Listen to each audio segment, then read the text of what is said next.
Okay, guys, let's go ahead and get started with Bob Smith. He's a 78-year-old gentleman we admitted with, or I should say, with a history of congestive heart failure, atrial fibrillation, high blood pressure, and diabetes. We admitted him about 4 days ago. He had a 6-pound weight gain. He had increasing shortness of breath, increasing lower extremity edema. He also had some belly wall edema as well. Chest x-ray was classical for congestive heart failure with pulmonary congestion. We treated him with IV diuresis.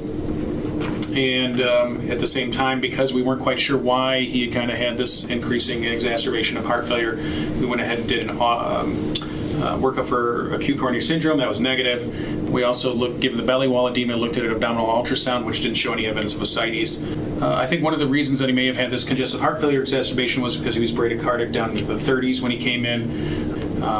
And we think that was related to the clonidine that he started just prior to admission. It may have been related because clonidine can decrease the heart rate, but I'm not as concerned about his hypertension then because he just started it and we just stopped it. So I think that's going to be okay. You know, looking at this guy, I think he'd be a perfect short-term rehab candidate. His social situation's a little weak. His grandson is a graduate student, so he's not home all the time, and that's really his only social support. Yeah, he is definitely making some gains in his strength and progressing with his goals, but he's not back to baseline yet. He's still making some poor decisions, and I don't feel comfortable sending him home, but he's also refusing rehab. He doesn't want to go anywhere. He just wants to go back to his home. So we're going to need to get maybe some of his family or his grandson to talk to him and help us out with making these decisions.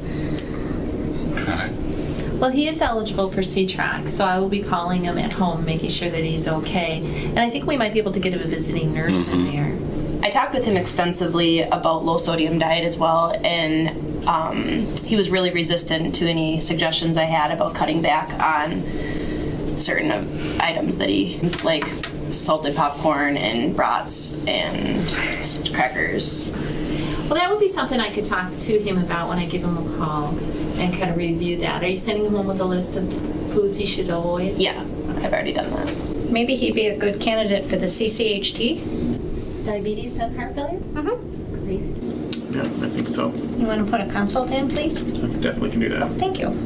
And if we're looking at doing a visiting nurse, if we could get home PT in the house as well, just to get a home safety eval, make sure things are set up well on the main level, and get a restorative program started to continue his gains at home if that's where he's gonna go. Another thing for the visiting nurse that I would like her to check would be if he's giving his own insulin, if he's able to see the markings on the syringe to administer the proper dose. Also to make sure that the clonidine has been removed from his home. Since he just started taking that, we no longer want him to have that drug. Yeah, I think that's a good idea given the concerns about hypoglycemia. The fact that he had that abdominal wall edema that's improved now that we've diuresed him, you know, you can get more sensitive to insulin, better absorption. So that may be an issue. Okay, I think when I call him for C-TraC, we'll talk to his grandson and see if maybe he can help him out with the insulin. At least check the doses, make sure that he's checking his blood sugar, let him know the signs of hypoglycemia.